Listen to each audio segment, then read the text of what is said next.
बच्चों, आज बात करेंगे गद्य शिक्षण की प्रणालियों के बारे में। जब हम गद्य पढ़ाते हैं तो किस किस प्रणाली का, किस किस रणनीति का हम प्रयोग करते हैं, उस पर आज चर्चा होगी, जिसमें से हमने 2 विधि लिया है आज। पहला है उद्बोधन विधि।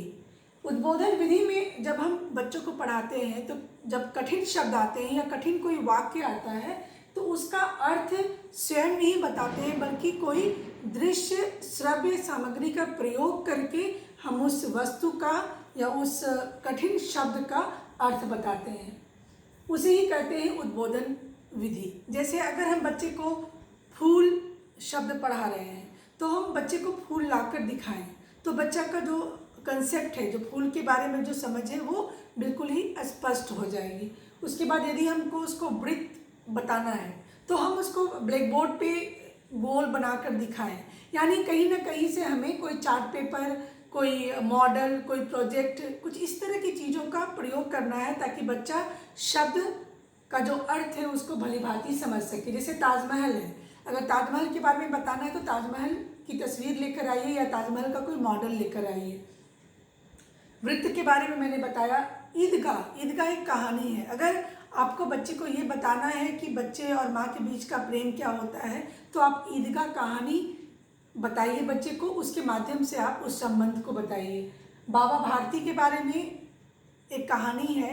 अगर आप ये जानना चाहते हैं कि कैसे हृदय परिवर्तन होता है, किसी डाकू का हृदय परिवर्तन हो जाता है और वो अच्छा इंसान बन जाता है, तो वो बात को समझाने के लिए आप बाबा भारती वाली कहानी बच्चे को बता सकते हैं। किसी देश का जिक्र करना है, मान लीजिए नेपाल का, भूटान का या अमेरिका का, तो आप नक्शे में वो देश का कहाँ स्थान है वो बताइए। तो इसे कहते हैं उद्बोधन विधि, जहाँ की आप कोई ना कोई सहायता लेते हैं। आपके पास दृश्य श्रव्य सामग्री, चार्ट पेपर, मॉडल, प्रोजेक्ट, कुछ ऐसी चीज़ें हों जिसके माध्यम से आप कठिन शब्दों के अर्थ बच्चे को बताते हैं।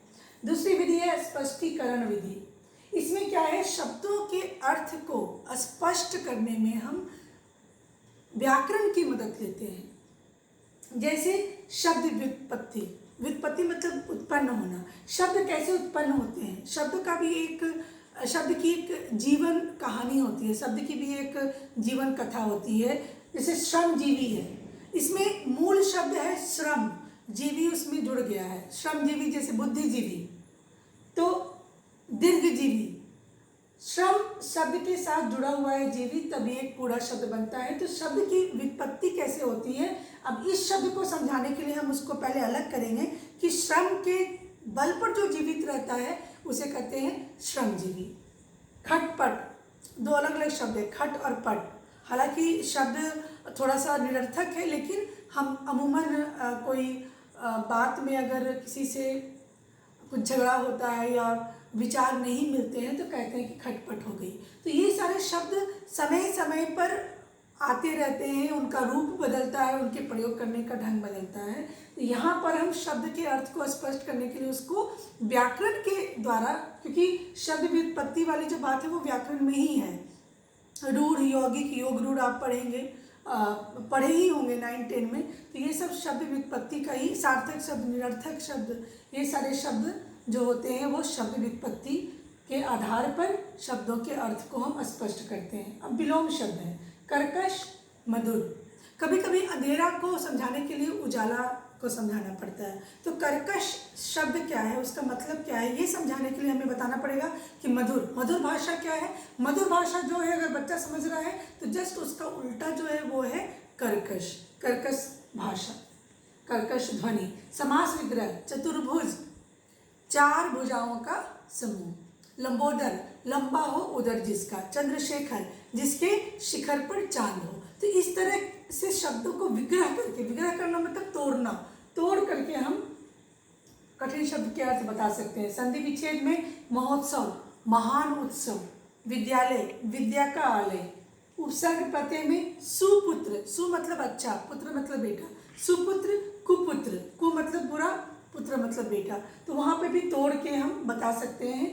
ये दोनों ही उपसर्ग के ही उदाहरण हैं। और वाक्य प्रयोग करके भी, मान लीजिए परोपकार एक शब्द है, अगर हमको उसका अर्थ समझाना है तो हम कहेंगे कि बच्चों एक अच्छे व्यक्ति को परोपकार पर यकीन करना चाहिए या उसे परोपकार करना चाहिए। तो बच्चा वाक्य प्रयोग के द्वारा उस बात को, उस शब्द के अर्थ को समझेगा।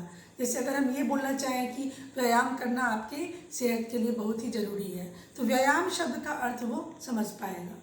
तो कभी कभी कठिन शब्दों के अर्थ को समझाने के लिए उसका वाक्य प्रयोग भी अगर आप करेंगे तो बच्चा उसके अर्थ को समझ जाएगा। तो ये अभी 2 विधि पर हमने बात किया, उद्बोधन विधि और स्पष्टीकरण विधि, जो कि प्रयोग में लाया जाता है जब हम गद्य की शिक्षा देते हैं बच्चों को। धन्यवाद।